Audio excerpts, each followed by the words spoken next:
Shadow Home Secretary Chris Phil. Thank you, Mr. Speaker.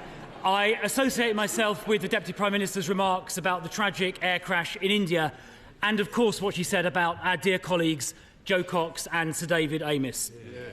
I also join her in calling for de-escalation between Israel and Iran, while noting everything possible must be done to stop Iran getting a nuclear weapon. Yesterday, the Leader of the Opposition and I met with survivors and family members of the rape gang scandal. Fiona, Teresa, Lucia and Marlon. They told us how authorities deliberately covered up the systematic rape of young girls and some boys by gangs of predominantly Pakistani heritage men. They covered it up because they cared more about so-called community relations than about protecting vulnerable girls. That is disgusting.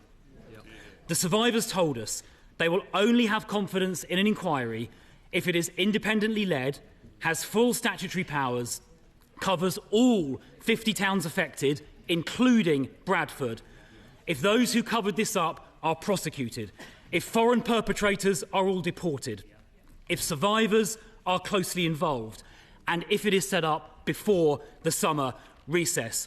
Can the Deputy Prime Minister give the survivors and their families those assurances? Deputy Prime Minister.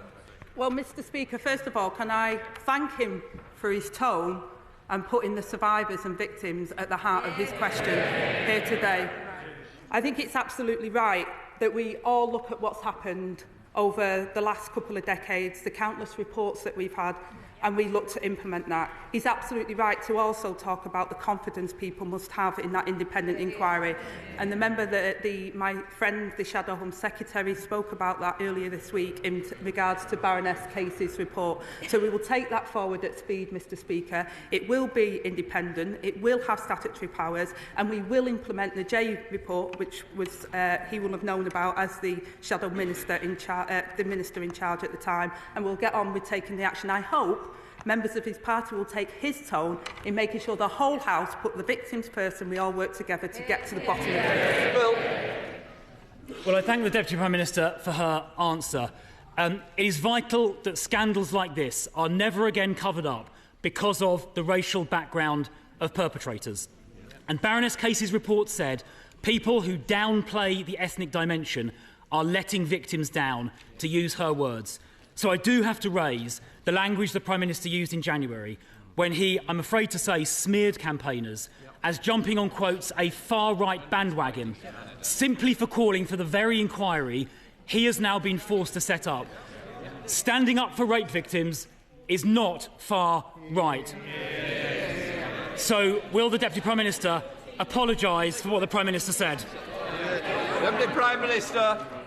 Well, I say, Mr. Speaker, that the Prime Minister did not just raise issues but acted on them. He brought the first prosecutions against grooming gangs, called for action to address ethnicity issues in 2012. And the honourable member will know that the data that the previous government collected was inaccurate and not complete. And Casey recognised this, and it's one of the recommendations that we will be taking forward. The Prime Minister made those comments specifically about Tory ministers who sat for years in the government and did absolutely nothing about this scandal. Smearing campaigners standing up for rape victims as far right is completely unacceptable, and the Prime Minister should never have said that. And I commend his predecessor, the member for Richmond, for the grooming gangs task force he set up, which led to 550 arrests in its first year. Now, Baroness Casey's report also said that a significant number of rape gang perpetrators were non-UK nationals or were asylum seekers, many of whom entered the country illegally. And we know, of course, that most illegal immigrants crossing the Channel are young men, contrary to what the Chief Secretary said last week. So does the Deputy Prime Minister now accept that the small boats crisis is a crisis of public safety as well as a border crisis? Deputy Prime Minister. Well, Mr. Speaker, this is a very serious issue and more needs to be done. And let me update the House. Working with our allies, we've carried out a series of major arrests to tackle smuggling gangs behind this vile trade. In the past month, a ringleader that smuggled almost 4,000 migrants has been jailed for 25 years. We could go further thanks to the law enforcement agreements we struck with Germany, Italy, Serbia and the Balkan states. In stark contrast to the honourable gentleman, he was the man at the heart of the Home Office when immigration soared, we lost control of our borders and spent £700 million of taxpayers' money on persuading just 4 volunteers to be removed from Rwanda. I take no lectures. If she wants to find out who's lost control of our borders, I suggest she looks to her immediate right. Because ever since the Home Secretary scrapped the Rwanda deterrent before it even started, illegal immigration across the Channel has gone up by over 30%. And so far this year, 2025 has been the worst year in history for illegal immigrants crossing the Channel. That is on her watch. That is down to her government. The Prime Minister is now planning crisis talks with President Macron, finally admitting, in his own words, that the situation is deteriorating. The government's laughable plan to smash the gangs lies in tatters. So will she now at last accept we need a removals deterrent so every single illegal immigrant arriving on these shores is immediately removed? Will she commit to that, yes or no? Prime Minister. Well, Mr Speaker, if they want to argue that 40,000 arrivals since July 24 are down to the scrapping of the Rwanda scheme, they need to explain why there were more than 43,000 arrivals in the same period starting in July 22 when the Rwanda agreement was in place. It's absolute rubbish, Mr Speaker. They lost control of our borders. We're getting control of our borders. He needs to apologise. I don't see how she has the brass neck to claim she's got it under control. When the numbers crossing the Channel this year are the highest in history. She asks about the Rwanda deterrent.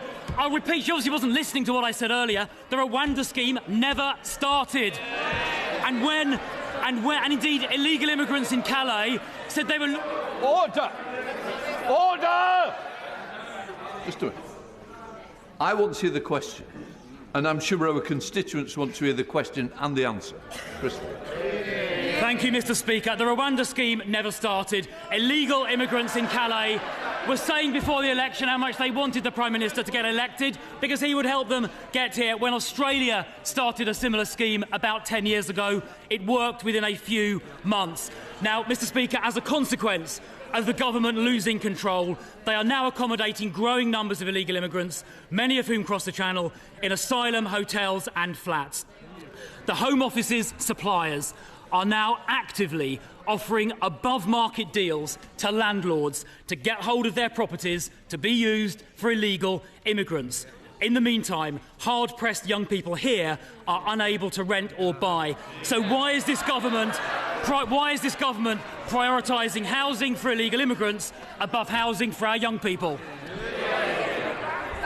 So again, Mr Speaker, I gently say to the right honourable member opposite that under their watch, immigration increased fourfold until it reached almost 1 million in a single year. They also created the backlog, 400 hotels, which we've reduced to just over 200 hotels in the first 12 months of us being in government, Mr Speaker. £1 million a day spiffed up the wall because they were so incompetent. We're building the homes that they failed to deliver over 14 years of consecutive failure by their government. They should apologise while we get on with the job of rebuilding Britain. Goodness me, she's got a cheek. Housing starts in Q4 last year went down. Her mission to rebuild Britain is not going very well. She talks about asylum hotels. She obviously hasn't looked at the most recent numbers. The number of people in asylum hotels was higher in March this year than it was at the time of the last election. And she gave no answer about the priority being given to illegal immigrants over people living here already. Now, Mr Speaker, a Zimbabwean paedophile due for deportation was recently allowed to stay in the UK because a court found he might face, quote, some hostility back in Zimbabwe, apparently breaching his Article 3 rights. What about the rights of children here to be protected from this dangerous paedophile? Who's looking out for their rights? Not the government. There are thousands of cases like this involving foreign criminals. So there is a solution. We need to scrap the Human Rights Act for immigration matters so this sovereign parliament decides on the law our courts apply. But her party voted against that. So I have a simple question. Why did the government side with foreign criminals and not the British public? Deputy Prime Minister. Well, again, Mr Speaker, they had 14 years of failure on these issues. We've also included 4,500 foreign national offenders that have been deported since we came into office, Mr Speaker, more than they did in the same period. I take no lectures from the Johnny-come-lately who couldn't do anything when he was in office.